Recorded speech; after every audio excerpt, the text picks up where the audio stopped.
My sister and brother-in-law have got a log cabin that they built up in the Drakensberg, and just above this cabin in a little plateau, the cabin overlooks a steep valley, and just above this little plateau, and he built a wooden shed to house different things, and also on top of this shed he put a big water barrel, for all the water that they use, down in the cabin, and it's fed by an underground spring, and the pump is solar powered with got little solar panels.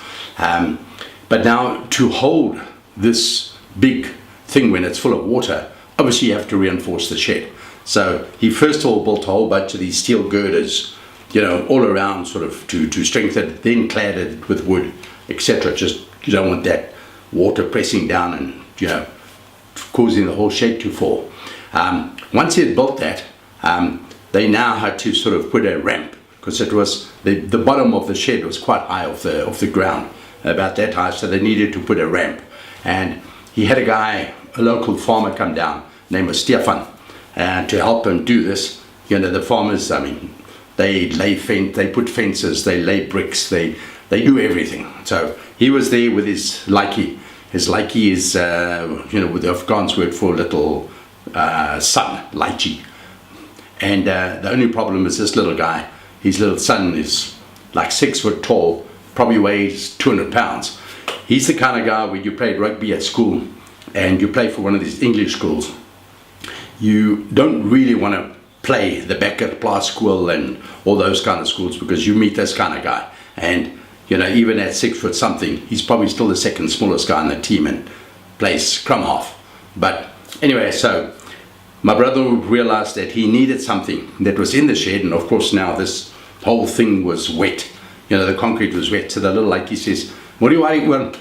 Ek sal dit gaan kry." Never mind oom is uncle. And the nice thing about all these little Afrikaans guys is that they're very respectful of their elders, and they call everybody oom and tannie, uncle and auntie.